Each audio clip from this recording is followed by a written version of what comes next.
আজকে আমরা কথা বলবো আমরা কিভাবে স্টেশনারির ব্যবসাটা শুরু করতে পারি।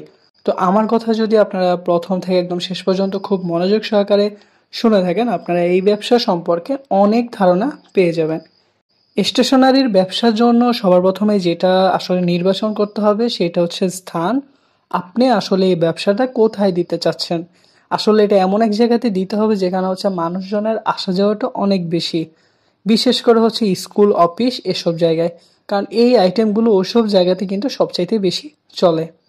তারপর হচ্ছে আপনাকে এই ব্যবসার মধ্যে একদম কলম থেকে শুরু করে বই সব কিছু রাখতে হবে, যাতে হচ্ছে যে একটা মানুষের যদি কলমের প্রয়োজন হয় সে কলমও নিতে পারতেছে, স্কেলের প্রয়োজন হচ্ছে স্কেল, ক্যালকুলেটর থেকে শুরু করে যা আছে সব কিছু যাতে নিতে পারে। তার পাশাপাশি চাইলে এটার পাশাপাশি যে ব্যবসাটা করতে পারেন এটার সাথে প্লাস করে সেটা হচ্ছে লোড, বিকাশ, নগদ এগুলো রাখতে পারেন। ভালোভাবে ডেকোরেশন করতে হবে, ভালোভাবে সাজাতে হবে, যাতে দূর থেকে কাস্টমার দেখলে বুঝে আপনার কাছে সেই জিনিসটাই রয়েছে যেটা সে এতক্ষণ খুঁজছিল।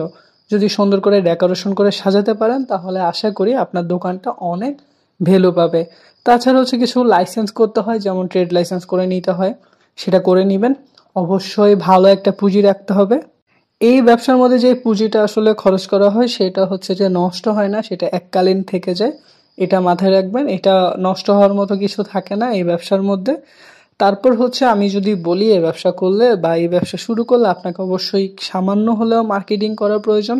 কারণ মানুষজন যখন জানবে এই জিনিসটা ওখানে পাওয়া যায়, মানুষ চেষ্টা করবে ওখান থেকে একবার হলেও জিনিসটা আনার জন্য। তাছাড়া যদি আমি লাভের কথা বলি তাহলে হচ্ছে যে এই ব্যবসাতে আপনি যদি ভালো ইনভেস্ট করতে পারেন, ভালো জায়গায় দিতে পারেন, সুন্দর পরিবেশে দিতে পারেন, তাহলে হচ্ছে যে প্রত্যেক দিনের হিসাব আমি বাদ দিয়ে আপনি মাসে অন্তত 30 থেকে 35 হাজার টাকা নর্মালি কামাতে পারবেন। তো আশা করি ভিডিওটা আপনার অনেক উপকার আসবে। আমাকে ভালোবাসা দিবেন, সাপোর্ট করবেন। আসসালামু আলাইকুম।